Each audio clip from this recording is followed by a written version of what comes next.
स्वर्गलोक का दर्शन की कहानी। एक नदी किनारे छोटा सा एक गांव था। उस गांव में एक काशी नाम का एक लड़का रहता था। उसका एक छोटा सा परिवार था। काशी बहुत ही शांत स्वभाव का लड़का है। वो रोज अपनी माँ से सोने से पहले कहानी सुना करता था। माँ भी उसे रोज अच्छी अच्छी कहानियाँ सुनती थी और काशी आराम से सो जाता था। एक दिन वह माँ से बोला कि माँ, आज एक बहुत अच्छी कहानी सुननी है, तो माँ ने उसे स्वर्गलोक की कहानी सुनाई। काशी को कहानी सुनकर इतना सुंदर लगा कि वह स्वर्ग देखने के लिए जिद करने लगा। माँ ने उसे बहुत बार समझाया कि बेटा, हम इंसान क्या कोई भी स्वर्गलोक का दर्शन कभी नहीं कर सकता। काशी उदास होकर के रोने लगा और रोते रोते सो गया।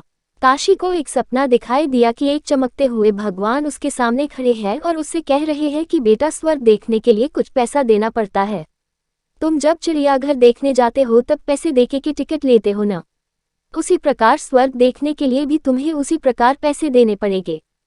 काशी सपने में सोचा कि मैं दादी से पैसा मांगूंगा, लेकिन भगवान के कहा स्वर्ग में तुम्हारे पैसे नहीं चलते, यहाँ तो भलाई और पुण्य कर्मों का पैसा चलता है। भगवान ने काशी को एक डिब्बा पकड़ाते हुए बोले कि इसको एक मामूली डिब्बा मत समझना, इसको अपने पास संभाल कर रखना। जब तुम कोई अच्छा काम करोगे तो 1 रुपया इसमें आ जाएगा, और जब तुम कोई बुरा काम करोगे तो 1 रुपया इसमें से उड़ जाएगा। जब ये डिब्बा भर जाएगा तब तुम स्वर्ग देख सकोगे। जब काशी की नींद खुली तो उसने अपने तकिया के नीचे एक डिबिया देखी। डिबिया लेके वह बहुत खुश हुआ। उस दिन उसकी माँ ने एक पैसा दिया। काशी ने पैसा लेकर बाजार चला गया। उसने रास्ते में एक बूढ़े आदमी को देखा। वह बहुत ही फाटे पुराने कपड़े पहना हुआ था और भूख के मरे बुरा हाल था। उस बूढ़े आदमी ने जब काशी को देखा तो उससे कुछ खाने के लिए मांगने लगा। काशी ने उस आदमी को बिना पैसे दिए जाना चाहता था। इतने में उसने अपने स्कूल के एक टीचर को सामने से आते देखा। वो काशी को हमेशा से मानते थे। काशी ने जब अपने टीचर को देखा तो उस बूढ़े आदमी को पैसे दे दिया। टीचर ने देखा कि काशी एक बूढ़े आदमी की मदद कर रहा है तो उनको बहुत अच्छा लगा। काशी को अपने पास बुलाया और बोले कि काशी, तुम बहुत अच्छे लड़के हो और तुम दूसरों की मदद भी करते हो। ये सब देखकर मुझे बहुत अच्छा लगा। काशी अपने घर जाने लगा और रास्ते में सोचते हुए जा रहा था कि उस डिबिया में 1 रुपये तो आ गए होंगे।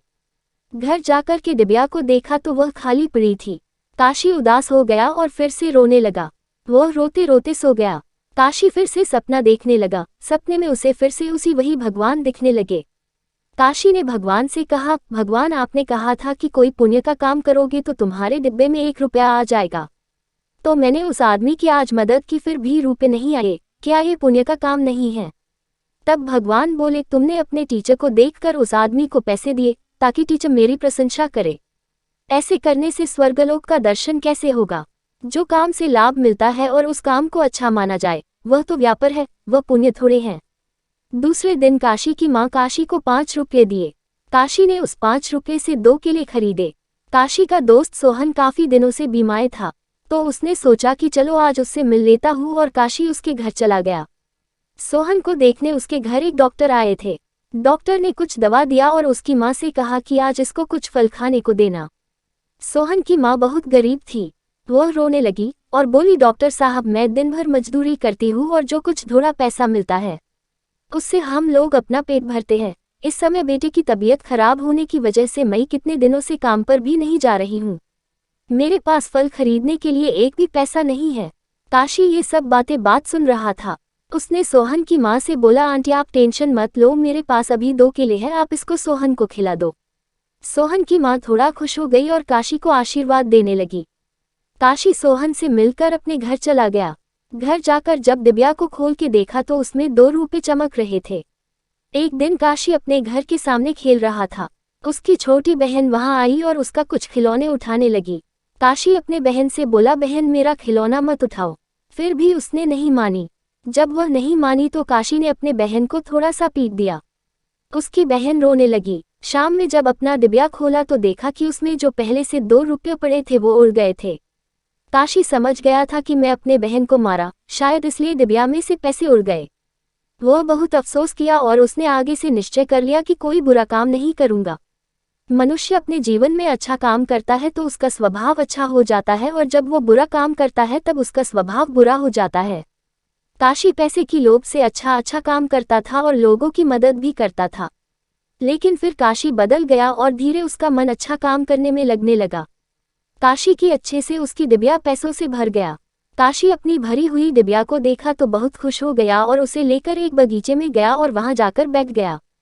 काशी ने देखा कि बगीचे में एक बूढ़ा आदमी पेड़ के नीचे बैठकर रो रहे थे। काशी दौड़ता हुआ उस आदमी के पास गया और बोला, बाबा आप क्यों रो रहे हो? उस आदमी ने बोला, बेटा जैसी डिबिया तुम्हारे पास है वैसी डिबिया मेरे पास भी था। आज सुबह स्नान करने जब नदी में गया तो वही पानी में गिर गया। काशी उस बाबा की बातें सुनी और बोला, बाबा आप उदास मत होइए, आप मेरी डिबिया ले लीजिए, इसमें भी बहुत पैसे भरे पड़े हैं, इससे आप स्वर्गलोक का दर्शन कर लेंगे। उस बूढ़े आदमी ने बोला, बेटा तुम इसमें बड़े मेहनत से पैसे इकट्ठे किए हो, ये तुम्हारी मेहनत की कमाई है, इसे मैं नहीं ले सकता। काशी बोला, बाबा मैं तो अभी जवान हूँ, अभी तो मैं ऐसी कितने डिबिया रुपए जमा कर सकता हूँ, और ये भी नहीं पता मुझे कितने दिन जीना है। आप तो बूढ़े हो गए हो, पता नहीं अब आप दूसरी डिबिया भर पाओगे कि नहीं, इसलिए आप मेरी डिबिया ले लो। उस बूढ़े आदमी ने काशी की बात मान ली और उसके हाथ से वो डिबिया ले लिया। उस आदमी ने काशी को आशीर्वाद देने के लिए अपना हाथ उसकी पीठ पर रखा तो काशी की आंखें बंद हो गई और उसे स्वर्ग दिखने लगा। उसे उसी समय ही स्वर्गलोक का दर्शन होने लगा। इतना सुंदर स्वर्ग देखकर वो चौंक गया और बहुत खुश हुआ। जब काशी ने अपनी आंखें खोली तो उस बूढ़े आदमी की जगह पर अपने सामने उस सपने वाले भगवान को देखने लगा। भगवान बोले, बेटा जो इंसान अच्छा काम करता है उसका स्वर्ग ही घर बन जाता है, और तुमने तो अपने जीवन में बहुत अच्छे काम किए हो, अगर तुम ऐसे ही अच्छे काम करते रहोगे तो तुम्हें स्वर्ग में आने से कोई नहीं रोक सकता। इसलिए जीवन में सबकी मदद भलाई करते रहोगे तो अंत में स्वर्ग में ही पहुंचोगे। भगवान ने इतना कहकर लुप्त हो गए और काशी हमेशा के लिए अच्छे मार्ग पर चलने लगा। सारांश, इस स्वर्गलोक का दर्शन की कहानी से हमें यही सीख मिलती है कि हमें अच्छा कर्म करना चाहिए, लोगों की कैसी भी परिस्थिति में मदद करनी चाहिए और किसी से बुरा व्यवहार नहीं करनी चाहिए और ना ही लालच करनी चाहिए।